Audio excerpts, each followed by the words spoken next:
right, so it's a great pleasure to be joined today by Ian Grant. He is the Chief Operating Officer with Progressive Planet Solutions. Ian, how are you doing today? I'm doing great. Thanks for having me, Austin. Hey, my pleasure, man. Let's jump right into what attracted you to Progressive Planet Solutions and what is the overall operation like over there with the team? Sure. So Progressive Planet Solutions, we're a dominant manufacturer of agricultural, household, and industrial products. And we're taking post-consumer glass and using CO2 sequestration to create a high-performance cement. Okay, so can you tell us about what those different products are and what they look like? Yeah, so the easiest thing to think of is if you take a big rock, big rocks aren't really great for anything other than maybe rolling down hills in cartoons. So what we have to do is we have to crush those rocks. And so when you crush a rock, the leanest thing you can do is take that rock of its parts. So when you crush it, you're going to end up with a whole bunch of different sizes, and then about 50% of it will be powder. Okay. So when we crush that rock, you're going to have all these different fractions you can take out. We can create can dry, which is industrial absorbent that we have. We can take a part of it and make cat litter out of it. We can take a part and we can create activated barn fresh, which is 90 million chickens a year walk on that product and are able to thrive because of it. When we do that, and there's all these powders that are also generated, we can take those powders and we can grind them actually finer. And the more fine that you make them, the more reactive they'll be. And that's how we're able to create the next generation of regenerative fertilizers and low carbon cements. And that's the absolute leanest way of doing it. If we take all of that rock and we try to break it all down into a powder, well, that takes a lot of energy. If we take all that and we only try to make rock, well, then you end up with a whole bunch of waste powder. Right. So it's really a beautiful marriage of being able to create these products that are innovative and be used in so many different ways, while also creating the next generation of products that are going to change our planet.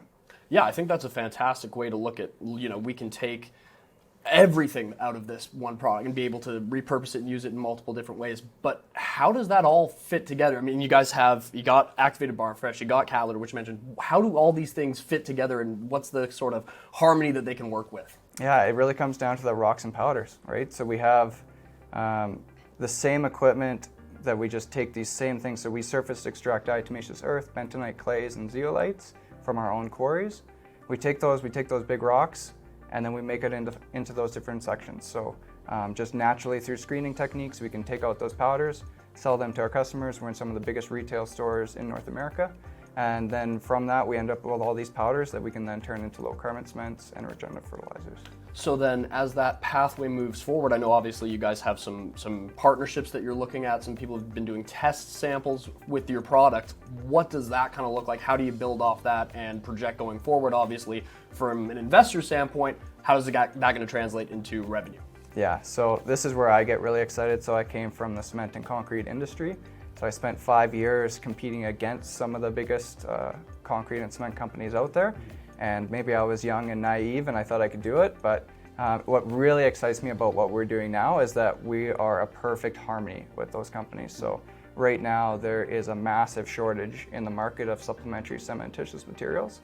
That's what we're creating with taking post-consumer glass, removing some of the sodium out of it to make a high-performance cement and sequestering CO2 into it. That product, you take a product that you're diverting glass from landfills, about over 60% of all glass ends up in landfill. So you have that circular economy story. You also have a shortage that cement companies need. You're taking the emissions out of their flue stack to sequester in that product that they need.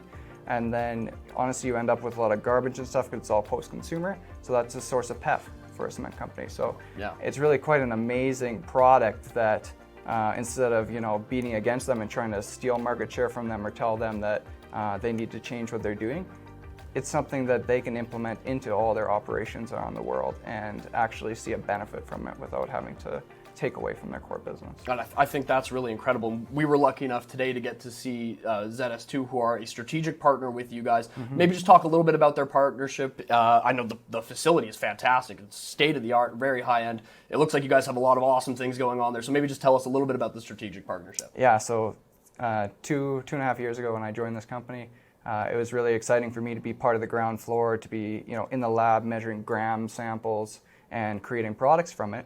But what I want to share with, and what we saw today is that there's it's going into real products today that are being shipped to Texas, being shipped to Florida, being shipped all over North America, right? So it's not something that's super far away and is just in really gram samples. It's something that they're taking orders on now, and 25% of their products are going to be involving Zeo involving Pause Glass, which we just talked about, of post-consumer glass. So it's really important products that aren't, miles away. They're things right now that can be ordered and put into your house. Well, exactly, and I think that's a cool aspect of it, because if you look and someone says, well, are they just like an R&D company? Is it we were joking earlier, is it just a couple of guys in a lab coming up with some cool ideas? It's like, no, there's actually really clear-cut pathways and a process of how you can get your product to these companies and put it out to market, which I think is fantastic. Yeah, I mean, it was at one point, right? It did start with, our CEO, Stephen Harper, in a lab,